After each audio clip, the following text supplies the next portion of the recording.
You're listening to the Franchise Freedom Podcast with Giuseppe Grammatico.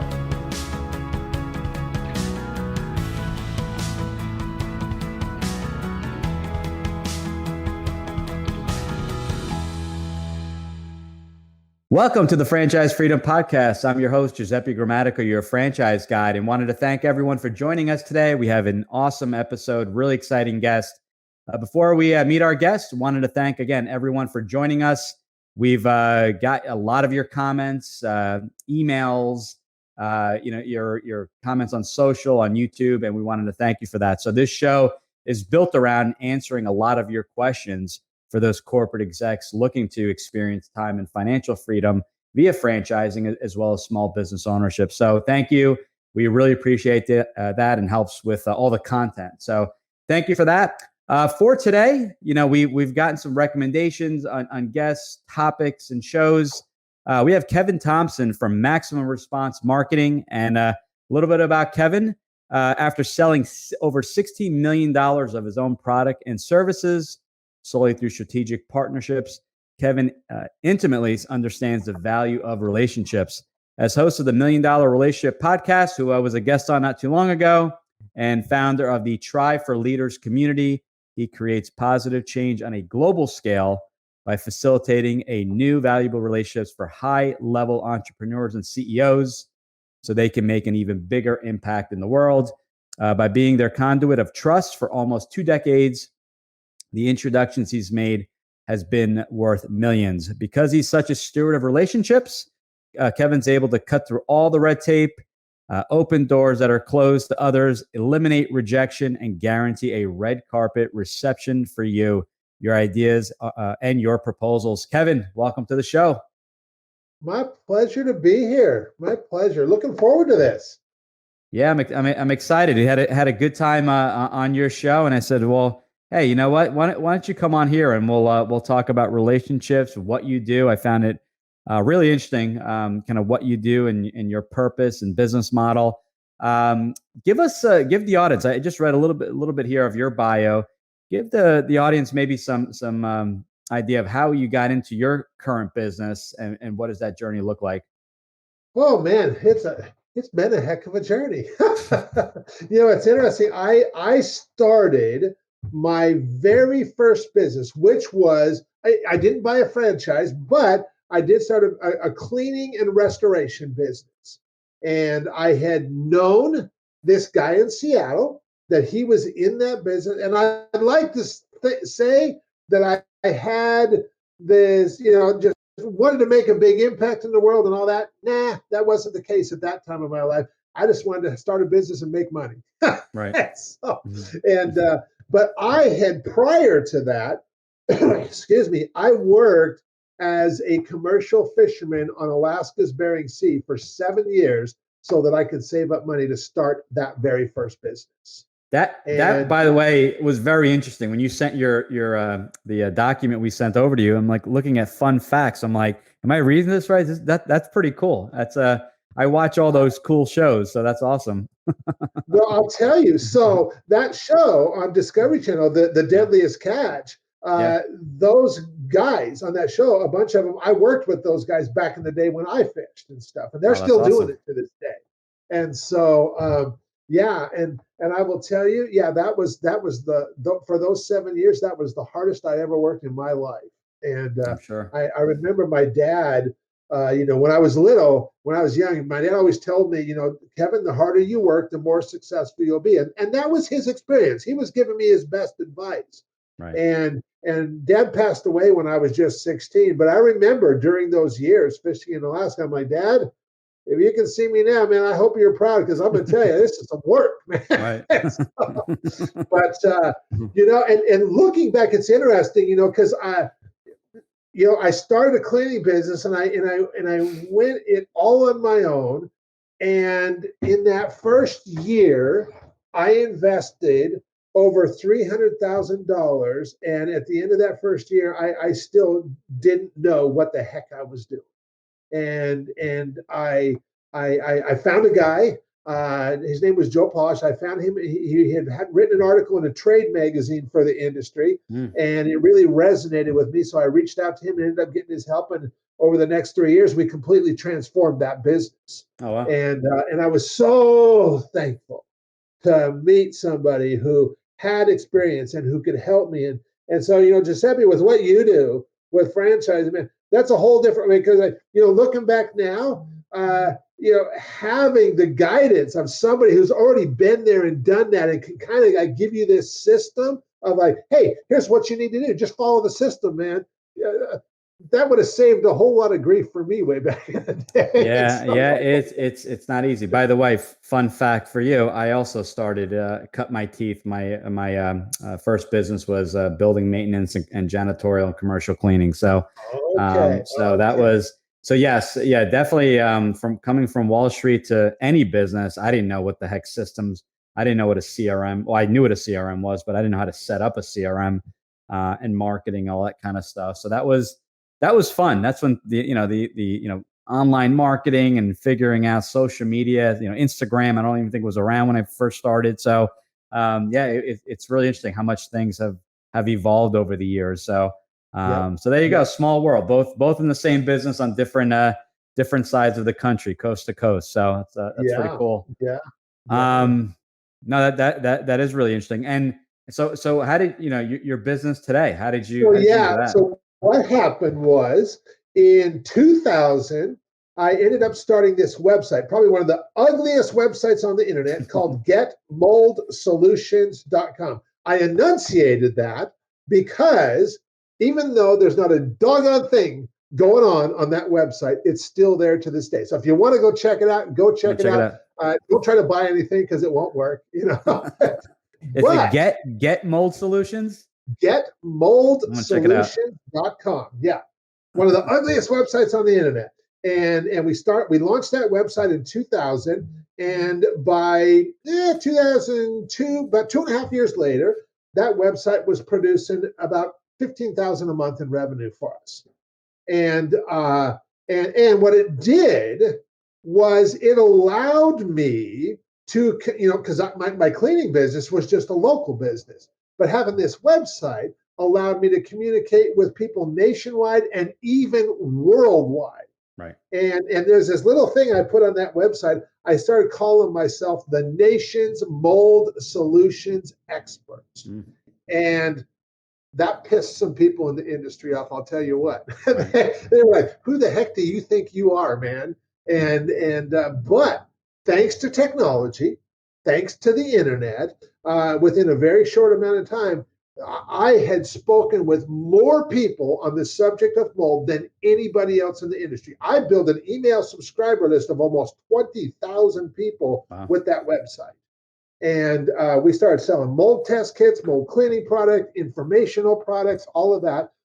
And like I said, we ended up, getting to where we were pushing about $15,000 a month in revenue. Well, Joe Polish, the guy that helped me with my cleaning business, he knew what I was doing. He's like, in 2003, he was like, "Kev, why don't you come down here to my annual event?" He did this annual event every year for the industry, about 300 people in attendance. He's like, "Why don't you come down here and show everybody what you're doing with your website?"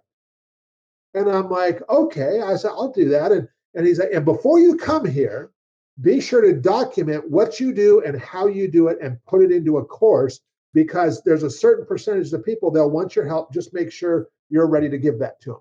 And so I did that. And when I spoke at his event at the end, I just simply said, after I shared with him all that I was doing, I said, "Hey, if this resonates with you, if you feel I might be able to help you, I'd be honored to do that. Here's what that looks like. Here's what the investment is." And we made $35,000 worth of sales of that course that day. And I'm like, wow.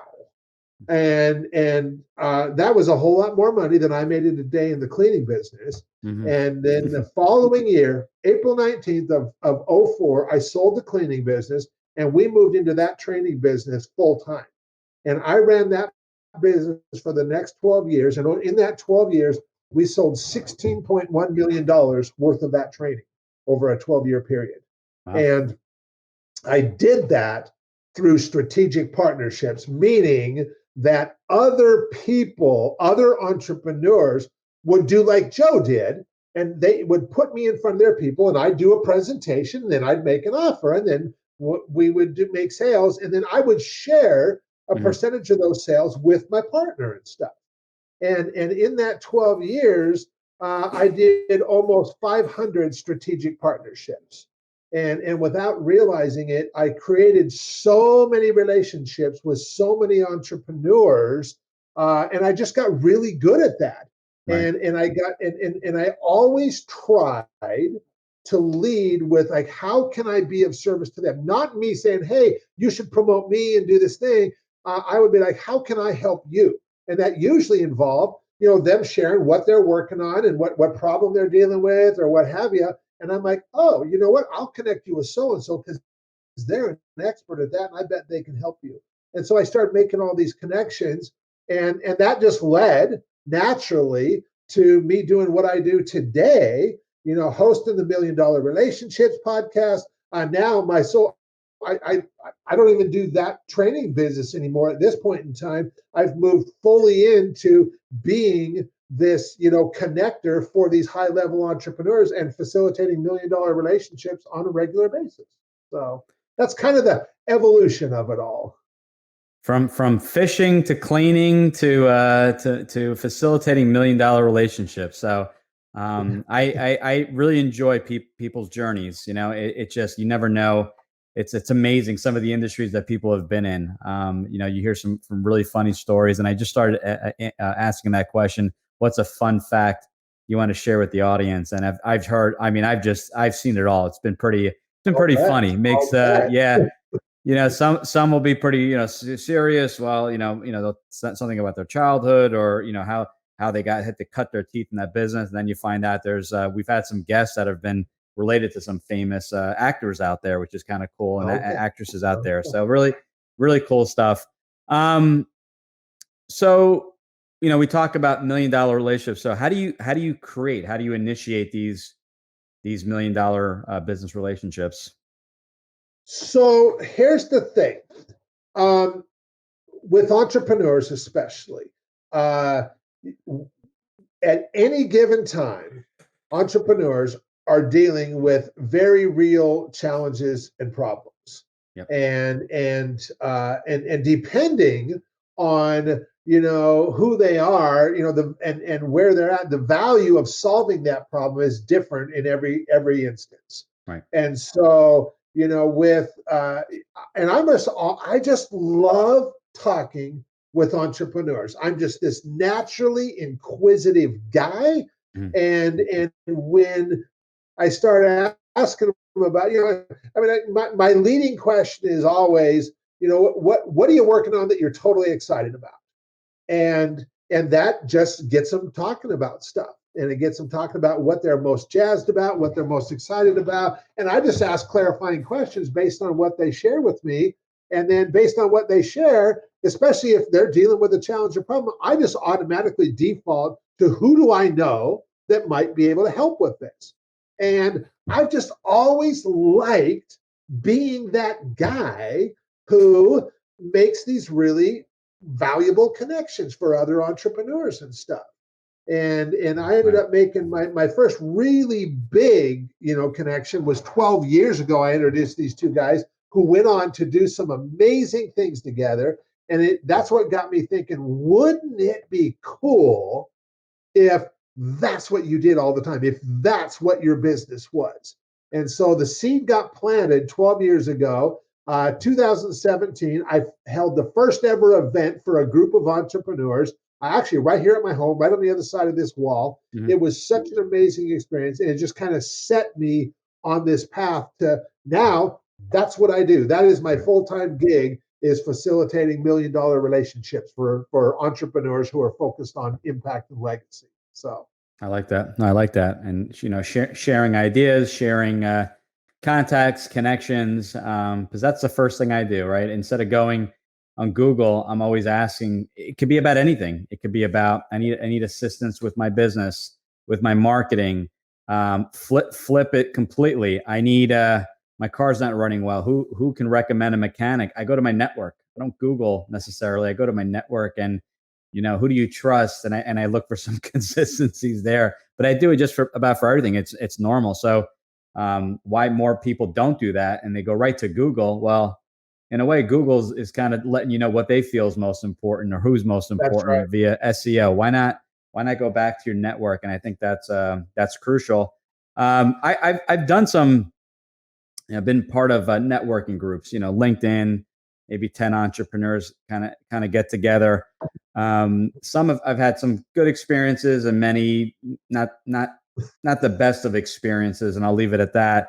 Why do most networking situations, and this is in your words, totally suck? That's a technical term. Yeah, it is technical. I like it. Let's cut to the chase. Let's not sugarcoat this. I know. As you're talking, I'm sitting there thinking you're being really kind, because I know you've been in networking situations that totally suck. We all have, I have, and I'm not. And this is and I'm not going to name specifics, but yes, some have not been great. It's been basically not networking, getting to know one another. Although, before you answer that, if I could just give my 2 cents on this, the difference is I've noticed, and I don't meet face to face. I mean, I meet face to face via video, one-on-one. Maybe that's a difference versus a virtual event, because it's we're located all over the place. But I noticed in an in-person setting, it was a little bit different than doing it virtually. With that being said, I just felt like people forgot this human to human connection and went directly to, hey, Kevin, I'm Giuseppe. By the way, if you're interested in a franchise, boom, boom, boom, and it turned into a sales pitch. I know nothing about you. And I go, what happened to, this is a networking group, learning about one another and being genuinely interested. I'm asking questions about family.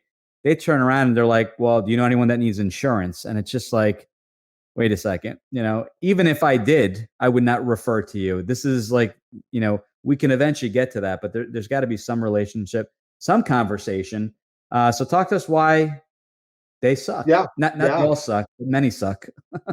Well, and you brought it up, earlier. You mentioned trust, Right. and it's trust that allows things to happen very quickly, and trust in 2 specific things. There's trust in character and trust in competence. Mm-hmm. And we have to be able to have trust in somebody in both of those areas. I mean, they can have great character, but if they're not competent, well, that doesn't do us much good. They can have incredible competence, but if we don't trust their character, well, that doesn't work either. So it's 2 things there. And as far as networking deals, so here's the thing, typically networking situation, whatever it is, whether it's a 2-day event, whether it's a 1 evening event for an hour or 2, it's finite. And so what happens is people get into that thinking that I need to connect with as many people as I possibly can, as quick as I can, because there's finite time. And so they default to what you said, telling everybody, this is what I do, and who do you know who needs this, and that's the default. And you're right. That kind of environment, it totally sucks. But many times people just don't know any better, Correct. And an option is like we were talking about. I never go into a networking environment feeling. In fact, it's funny because I went to a 2-day event last year with a friend of mine, and they were all excited because they were like, Kevin, I know what a connector you are, and I'm like so excited to be here with you over the next 2 days because I want to see what you do. I just want to watch you and see what you do and how you do what you do. And at the end of that 2 days, they're like, you know what, Kev? I was thinking that you were just going to be like this little social butterfly all over talking with everybody.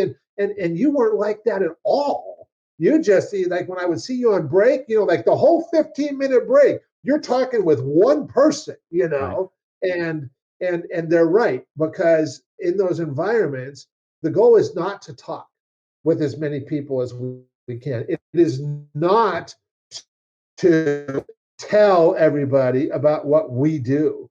It is to find out about them and make a meaningful connection with a handful of people, and depending on the environment and the time frame and all of that, that might be one person, it might be two people. If it's a multi-day event, it might be several people, but it's making real meaningful connections. And the way we do that is by asking questions of somebody. Right. You know, that leading question I use, hey, what are you working on that excites you the most right now? That is a great leading question. But don't ask the question and then just simply wait for your turn to pounce on them. Right. No, you ask the question and be genuinely engaged in listening to them, and then asking them clarifying questions based on what they share. And I will tell you what, if that person never gets to learn a dang thing about you, they don't get to find out who you are, what you do, nothing. What happens is you give them an amazing gift that they hardly ever get to receive, which is the gift of feeling seen, heard, and understood. And as a result of that, they're going to be like, dang, I want to get your contact information.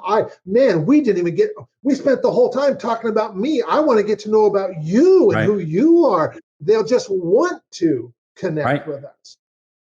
And you can figure out what each other does later on. No, absolutely. I think what you just said, and this is fresh in my mind, I was on the X Factors to Success podcast. Actually, it's my cousin, Ruggero Fratercangeli. That's a mouthful if you thought my name was a mouthful.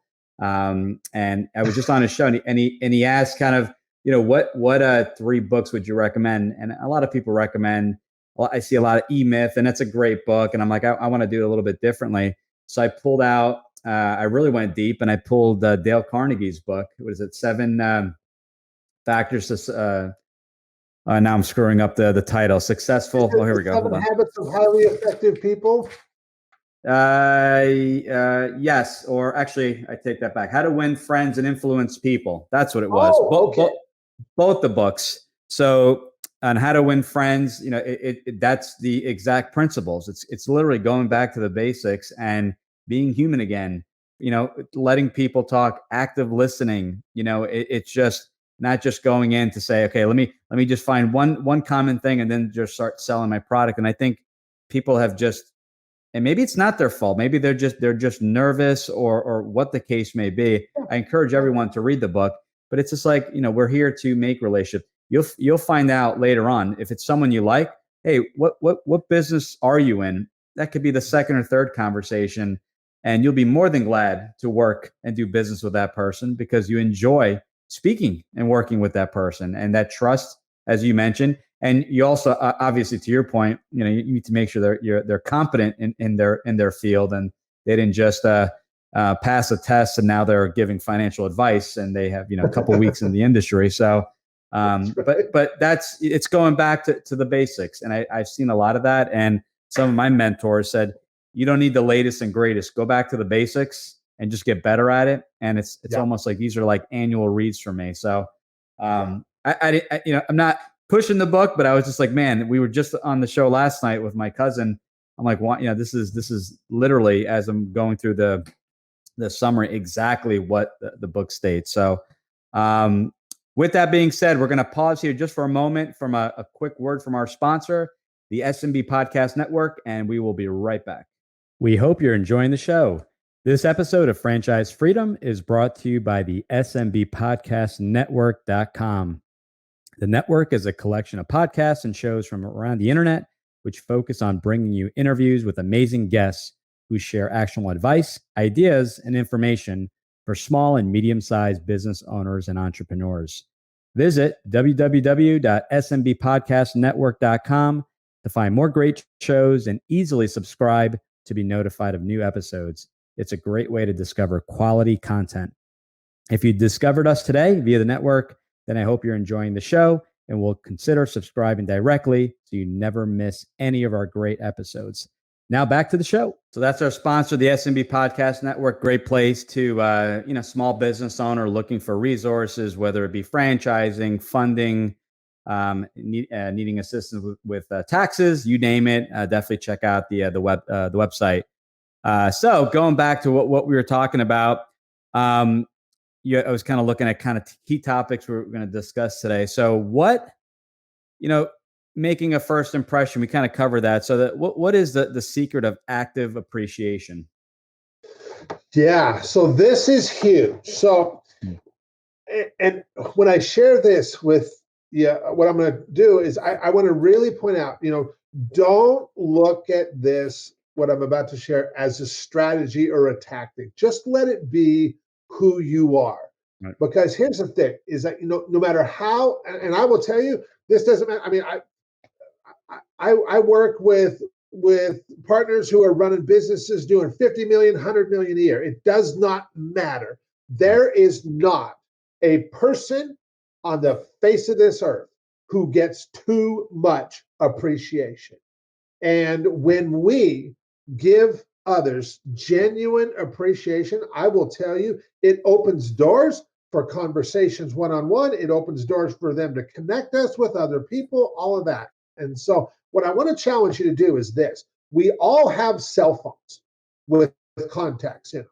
Those can be personal contacts, it can be friends, it can be family, it can be business contacts. What I want to challenge your listeners to do, Giuseppe, is within the next 24 hours of listening to this, choose 10 people in your phone. And what I want you to do is I want you to send them a message. And in that message, you're going to let them know one thing that you genuinely appreciate about them. And that's it. Just one thing. Hey, Bob, I just want to let you know, I really appreciate you for whatever that is, and send that out to 10 people. And you're not going to ask for anything in return. You're not even going to ask for a response in return. You're just going to send out some love, send out some appreciation, and you watch what happens.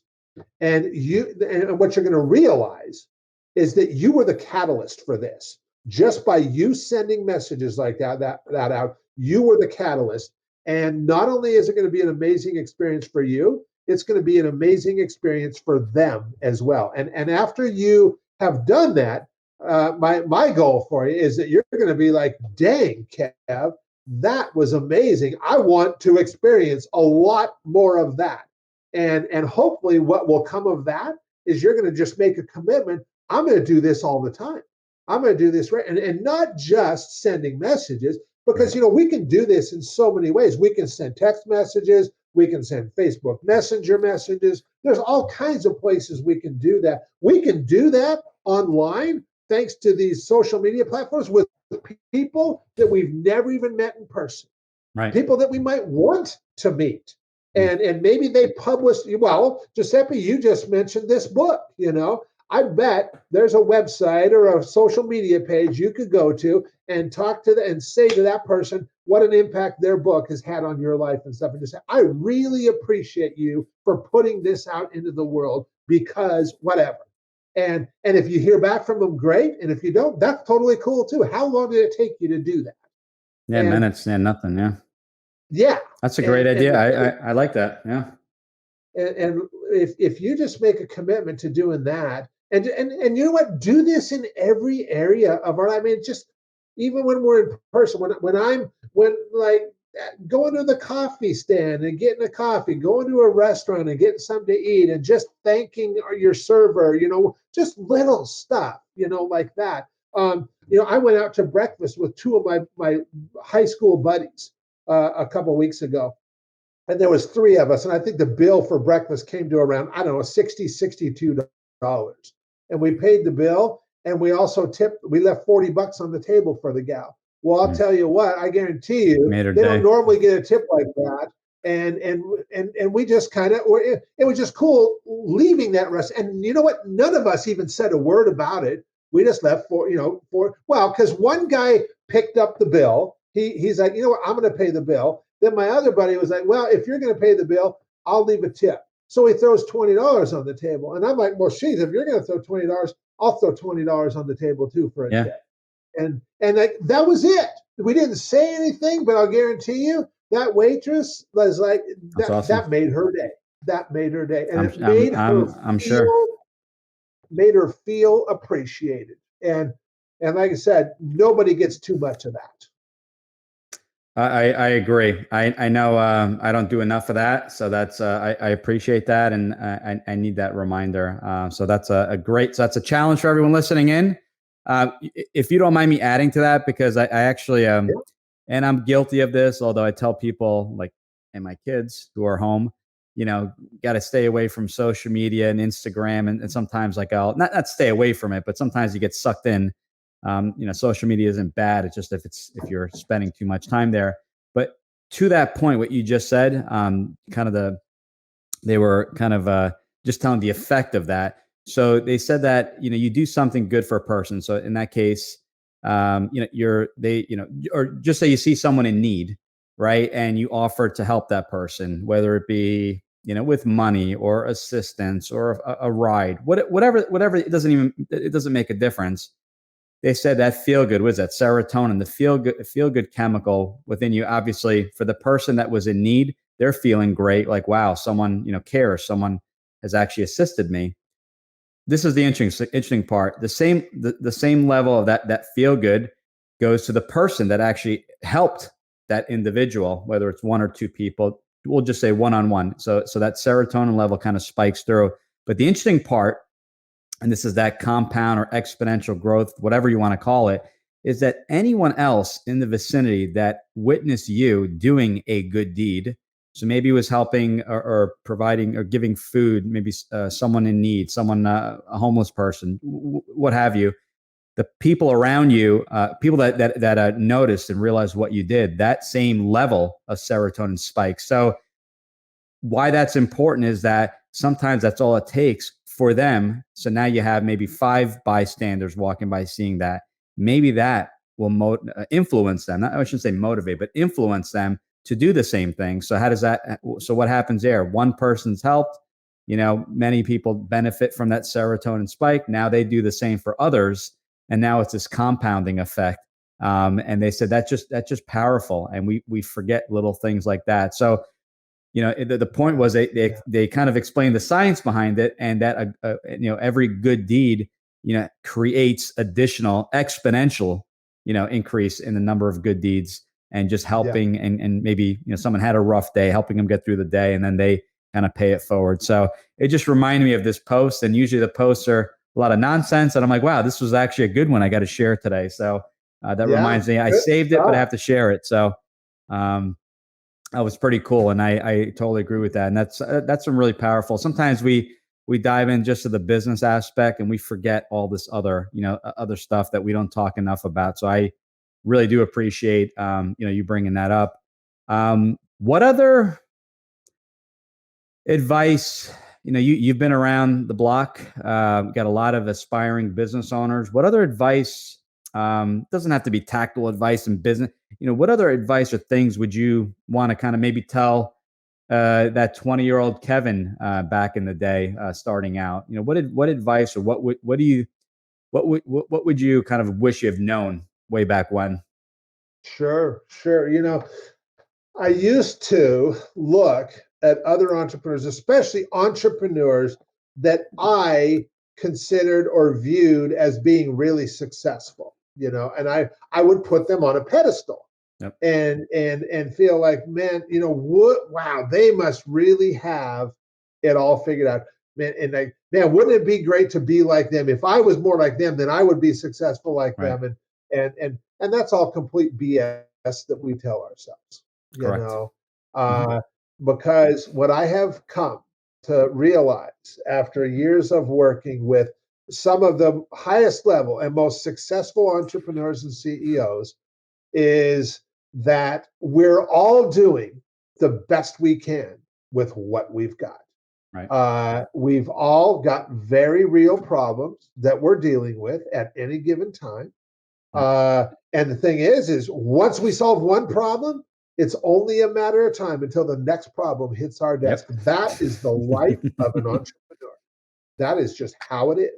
It is. And so, and what I've found is that the more successful somebody is, the bigger problems they have, and the more it's worth to them to solve those problems. Right.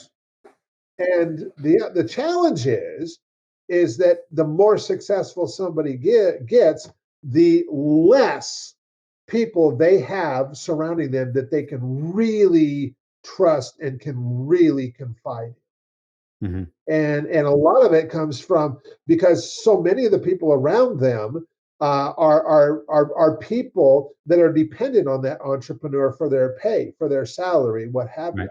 And so when it comes right down to it, they might not necessarily be completely forthright, straightforward, honest, all that with that entrepreneur. And that entrepreneur realizes that. And so if we can just be that person where we, no harm, no foul, we don't judge anybody or anything like that. And we just realize that no matter who we're talking with, no matter Right. how great things look on the outside looking in, they've got their own stuff that they're dealing with too. And just be real and don't put people on a pedestal and think that they're all that. Yes, they might be world class at what they do. That is very real possibility, but they also, like I said, they're just doing the best they can with what they got, and they Right. just they want real, meaningful connection as well. So I like that. Yeah, I think being authentic and you gain kind of credibility. No one's perfect. Everyone's had failures in life and has made mistakes. So talk about that. Hey, I had a failure here, or I didn't. This business made tons of mistakes. It just we're human. I think I don't know. I admire people that are open and honest about their journey. Not everything is perfect, and I'm always successful, and that's it's a bunch of BS. That's not true. So I agree. I definitely on the same page. What someone would like to connect with you, talk with you. What's the best place to learn more about you, have a conversation, or reach out? So I've got a website at tribeforleaders.com that people can check out if they'd like to and stuff. I am, Giuseppe, I really appreciate what you said about social media and stuff, and I totally agree.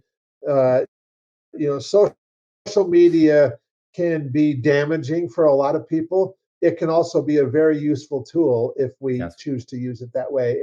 And I don't know where I would be without social media because I've been using it effectively for a long time. I'm very active on Facebook. I've met so many amazing people because of that social media platform. And so I'm on Facebook regularly. And what I'll do is, I know you because you participated on one of the roundtables I host, and I did this what's called a 10-minute talk for this group that I'm a part of called Genius Network that I gave several years ago on why it's not better to give than to receive. And most entrepreneurs are just giving, generous, lead with a helping hand people. We want to do for it. We love contributing, pouring into others and all of that. But if anything, and you can just ask yourself this question, on a scale of 1 to 10, when it comes to giving and helping others, you might be like a 9 or a 10. Well, let me ask you, when it comes to receiving and even proactively asking others for help, where do you rate on that scale of 1 to 10? And if you're like most entrepreneurs, you're far less. And what I will tell you is, I am. Are you? Yeah. I watched the video twice, and I'm one of those that like I'm good. Don't worry about me. I'll figure it out. It was like that was kind of like eye opening. I'm a 9 or a 10 for no. I would say I'm a 10. I'll help out. I'm gonna say what I am. I'm a 10. Not to brag, but maybe I'm a 5 on the opposite side. Yeah. At a scale of 1 to 10, I'd say I'm a 5 on receiving. Well, and here's the thing, Giuseppe, you're not alone. Lots of entrepreneurs would say the same exact thing about themselves. Yeah. And so what I'd like to do is, in the show notes or whatever, I'll make sure you have the link to that video. And so you can share it with your folks. What I do know is I've shared that video with a number of people over the years, and lots of people have come back and like, Kevin, thank you so much. That really helped me out, because if we imagine, Giuseppe, what life would be like if you were a 10 at receiving as well. You're a 10 at giving, and imagine if you worked yourself up to being 10 on a receiving side as well. And now you just kind of open that up, because for those of us who are not there, what happens is we're just kind of shutting down this natural flow of wealth and abundance in our life that could and should be there, because we're all surrounded by people who know us for being this giving and generous person, and they will gladly help us. We just got to let them know how they can do that. So. Right.